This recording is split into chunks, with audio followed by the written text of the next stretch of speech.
कक्षा 12वीं विषय गणित प्रश्नावली 20 अध्याय 20 प्रायिकता। P of A union B को ज्ञात कीजिए। कब? यदि 2 ऑफ ए बराबरी से पी ऑफ बी बराबरी से 5/13 और पी ऑफ ए बटे बी बराबरी से 2/5। अब यहाँ देखेंगे इसके हल में यहाँ जो कंडीशन दी है वो कंडीशन कुछ ऐसी है कि 2 इंटू पी ऑफ ए और पी ऑफ बी ये दोनों बराबर है। किसके बराबर है? 5/13 के। यदि हम 2 पी ऑफ ए को लिखे तो लिख सकते हैं क्या? 5/13। ये 2 इधर आएगा तो 13 दूनी 26। मतलब किसकी वैल्यू? पी ऑफ ए की वैल्यू आ गई 5/26।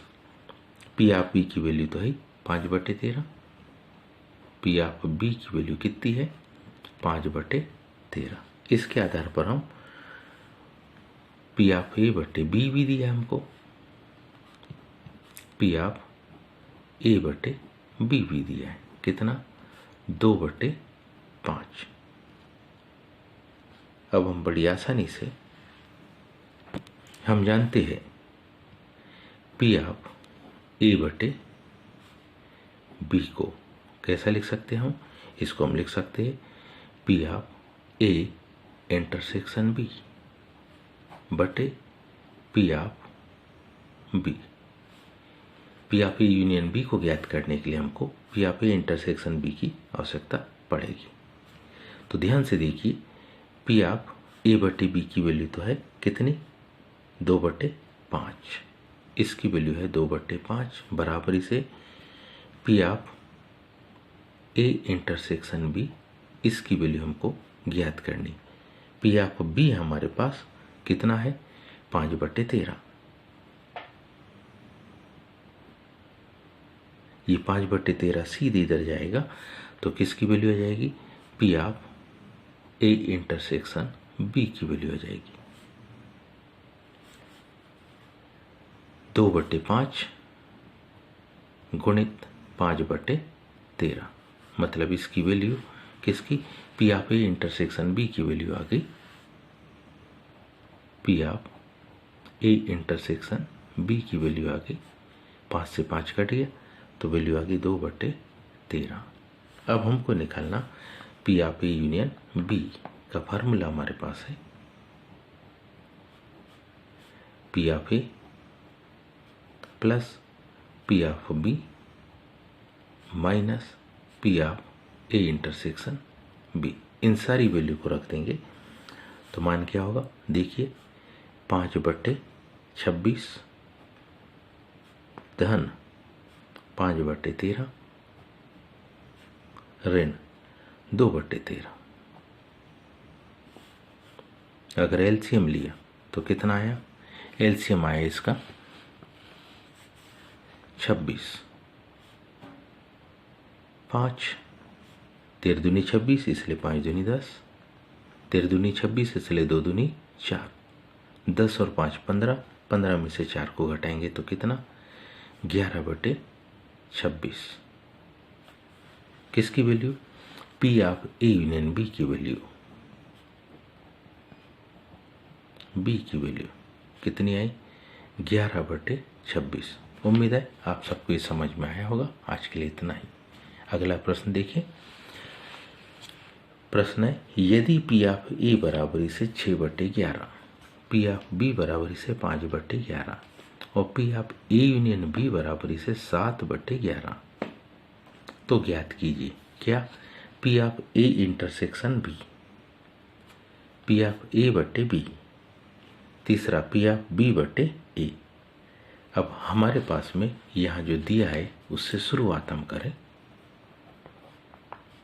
यह हमें दिया है पी ऑफ ए दिया है, पी ऑफ ए का मान है 6/11। पी ऑफ बी का मान दिया है 5/11 और P of A union B की वैल्यू दी है कितने? 7/11। सूत्र हमारे पास जो है उसको लिखेंगे हम पहले के लिए, क्योंकि पहले हमको इसका इंटरसेक्शन ज्ञात करना पड़ेगा। तो वो कैसे ज्ञात करते हैं हम, देखिए P of A intersection B equals to P of A plus P of B minus P of A union B. सारे मान दिए, पी ऑफ ए का भी मान दिया है, पी ऑफ बी का भी दिया है, P of A union B का भी दिया है। सारी वैल्यू को रखेंगे तो यहाँ क्या होगा, पी ऑफ ए की वैल्यू है 6/11, पी ऑफ बी है 5/11, P of A intersection B है 7/11। क्योंकि तीनों के तीनों पदों के में 11 है, इसलिए सीधे सीधे 11 एलसीएम आ गया। 6 धन 5 ऋण 7, 6 5 11, 11 में 7 को घटाएंगे तो 4/11। कहने का क्या मतलब कि P of A intersection B की वैल्यू आ गई कितने, 4/11। ये पहला फैक्टर तो ज्ञात हो गया। अब हम इसमें ज्ञात करेंगे क्या, पी ऑफ ए बटे बी, और फिर इसके बाद ज्ञात करेंगे पी ऑफ बी बटे। तो पी ऑफ ए बटे बी को ज्ञात करने के लिए P of A intersection B की वैल्यू में किसके, पी ऑफ बी की वैल्यू का भाग दे देंगे। और ऐसे ही पी ऑफ बी बटे ए को ज्ञात करने के लिए P of A intersection B की वैल्यू में किसका, पी ऑफ ए की वैल्यू का भाग दे देंगे। आइए देखिए, दूसरा है पी ऑफ ए बटे बी को ज्ञात करना। बराबरी से P of A intersection B की वैल्यू में पी ऑफ बी की वैल्यू का भाग दे देना। तो P of A intersection B की वैल्यू क्या थी, 4/11, पी ऑफ बी की वैल्यू थी 5/11। भागित नाम होके 11 से 11 कट गया तो क्या बचा, 4/5। ये वैल्यू आ गई किसकी, पी ऑफ ए बटे बी की। पी ऑफ ए बटे बी बराबरी से 4/11। इसी में तीसरा मान हमको ज्ञात करना है, वो है पी ऑफ बी बटे ए।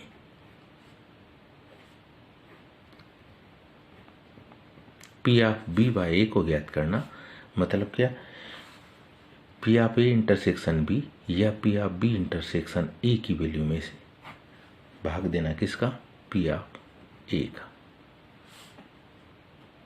हम चाहे तो इसको बाएं पक्ष को लिखते चले, पी ऑफ बी बटे ए बराबरी से P of B intersection A, इसका मान तो है 4/11, पी ऑफ ए का मान है 6/11।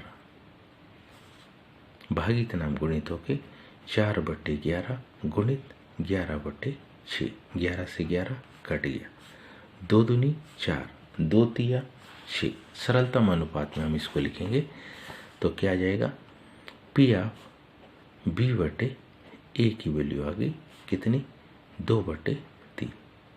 उम्मीद है ये आप सबको समझ में आया होगा। आज के लिए इतना ही, शेष कल। धन्यवाद।